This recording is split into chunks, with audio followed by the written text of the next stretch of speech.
Mercredi 5 février, le magazine Le Film Français, destiné aux professionnels du cinéma, décerne le prix Deluxe du meilleur exploitant au Comédia. Un cinéma d'art et d'essai du 7e arrondissement de Lyon, une institution centenaire reprise il y a 20 ans qui a traversé les époques et vu passer des dizaines de milliers de films.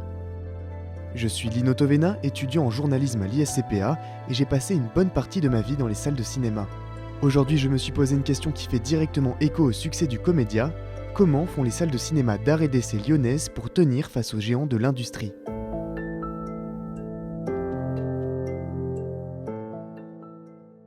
Début février 2025, le Comédia reçoit un prix d'exception, celui du meilleur exploitant. Un titre semblable à la Palme d'Or ou l'Oscar du meilleur cinéma de France. Derrière le succès, c'est une programmation qui couvre la globalité des joyaux du film d'auteur, des rencontres et des discussions sur des thématiques sociétales. Un autre facteur pourrait également expliquer cette augmentation extraordinaire. Pour en parler, j'ai vadrouillé dans le 1er arrondissement, traversé une porte imposante et grimpé les marches jusque dans un studio froid où j'ai fait la rencontre de Luc Hernandez, journaliste culturel pour Tribune de Lyon. Après m'avoir expliqué sa passion pour Lynch et son avis sur le dernier Almodovar, le cinéphile m'explique son hypothèse. Voilà, et puis il y a le fait aussi, à mon avis, qui n'est pas innocent, qu'ils ont agrandi le cinéma de 3 salles, ce qui fait quand même un multiplex de 9 salles. Et donc ça fait une offre qui est centrée sur l'art essai, mais qui est vraiment globale. C'est-à-dire qu'au Comédia, pour quelqu'un qui aime le cinéma, a fortiori cinéphile, mais pas seulement, c'est-à-dire quelqu'un qui aime aller au cinéma, vous trouvez vraiment toute l'offre art essai, c'est-à-dire du plus petit document, du petit en termes de budget, du plus petit documentaire très pointu sur l'Amazonie ou je ne sais quoi, jusqu'à un petit truc en plus, quoi, ou le Comte de Monte Cristo. Donc je pense que c'est l'offre la plus globale, avec les cinémas lumière, mais qui ont une autre fonction, qui sont des cinémas de proximité, qui eux n'ont pas les locomotives comme le Comte de Monte Cristo ou le petit truc en plus, parce que simplement ils n'ont pas des salles de 300 places. Pour Luc Hernandez, le Comédia rejoint le haut du podium en jouant la carte de la modernité et en diversifiant son catalogue de films. Mais la hausse d'intérêt pour le cinéma d'art et d'essai n'est pas exclusive à cet établissement, loin de là. Le nombre d'entrées des petits cinémas indépendants est en constante montée depuis quelques années, mais alors pourquoi ? Après quelques coups de fil à chercher des réponses, j'ai parlé avec Philippe Hugo, rédacteur pour le webzine Bazar, spécialisé dans le cinéma. Pour lui, cette croissance remonte à la pandémie de Covid-19.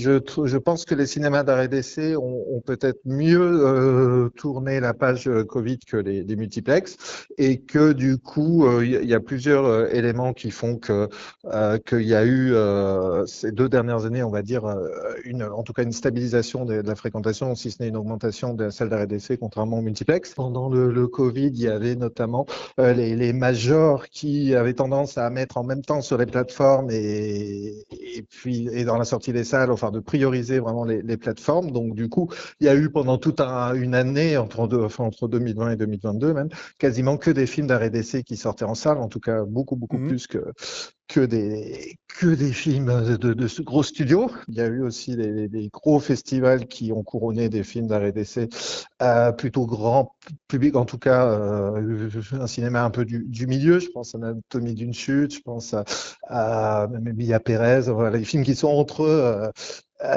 Des productions un peu intéressantes en termes de budget, et quand même du cinéma d'art et d'essai, parce que cinéma d'auteur, parce que réalisateur qui vient plutôt cinéma d'auteur. Et ça, du coup, ça a fait un effet boule de neige. Il y a eu plein d'exemples, Les graines du figuier sauvage, L'histoire de Suleiman, des films qui ont fait quasiment 1 million d'entrées, entre 600 000 et 1 million. Il y a moins le côté un peu élitiste du cinéma d'art et d'essai qu'il pouvait avoir il y a une dizaine d'années. Les frontières sont un peu plus poreuses pour moi. Mis sous le feu des projecteurs, les cinémas d'auteur et de genre profitent donc au succès des cinémas d'art et d'essai. Or, difficile de tenir bon face aux titans de l'industrie.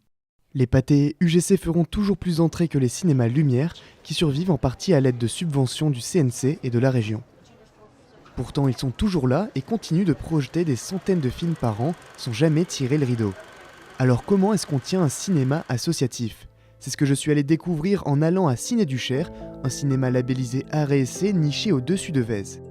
Installé dans un canapé rouge au milieu d'une salle quasiment vide, Jérémy Guichardage, le directeur de l'association, explique comment son cinéma fait face au multiplex.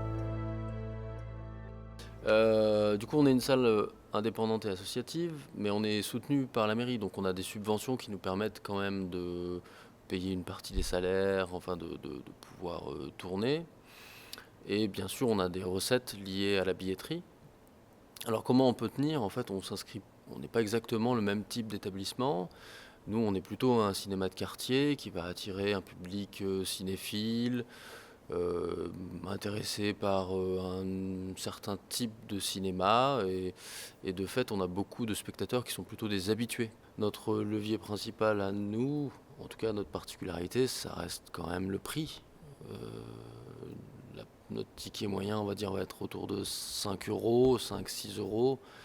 Plein tarif, c'est 7 euros. Lorsqu'on va dans des plus gros circuits ou dans les multiplex, évidemment, on n'est pas du tout sur ces gammes de prix-là. Bref, c'est une autre manière de travailler, c'est aussi une autre manière de, on va dire, consommer la culture. Peut-être moins dans l'optique consumériste que dans une optique plus de découverte d'un certain type de cinéma, dans un certain type de contexte, avec un public qui va être forcément un peu différent. Un cinéma de quartier réservé aux curieux et aux habitués, qui s'oppose donc au cinéma grand public de par son catalogue et son essence même.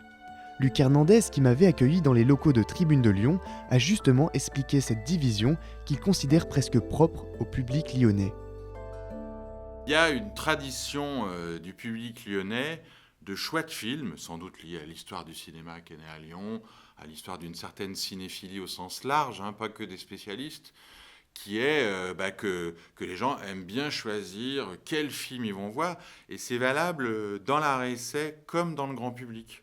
C'est-à-dire que ce qu'on constate, c'est qu'il y a donc, par exemple, le cinéma Lumière fait d'excellents chiffres sur des petits films, toujours entre guillemets, en termes de budget, des films de petite cinématographie, de pays qui sont des petits producteurs. Ils ramassent toujours plus de public que d'autres salles. Et inversement, les grandes salles très bien équipées, l'UGC Pardieu qui a été rénové est le premier cinéma de la ville, et Pathé qui a des salles IMAX, des salles Dolby Premium ou des salles 4DX, vend en priorité ces places premium qui sont pourtant les plus chères. Donc le public occasionnel aussi qui veut se faire un grand Tom Cruise une fois dans l'année et qui vient pas souvent, il est prêt à payer 18 € pour avoir le son IMAX ou le grand écran ou l'Onyx LED de chez Pathé. Donc il y a un vrai choix de ce qu'on va voir au cinéma, que ce soit pour se faire plaisir en termes spectaculaires, que ce soit pour découvrir des cinématographies, des auteurs, des cinéastes. Et ça, c'est quand même une forte tradition. Elle existe dans d'autres villes. Mais à Lyon, avec l'histoire Lumière, avec l'Institut Lumière, avec l'invention du cinéma, et Pathé, qui a toujours été un pionnier technologique, ça crée un écosystème bien particulier.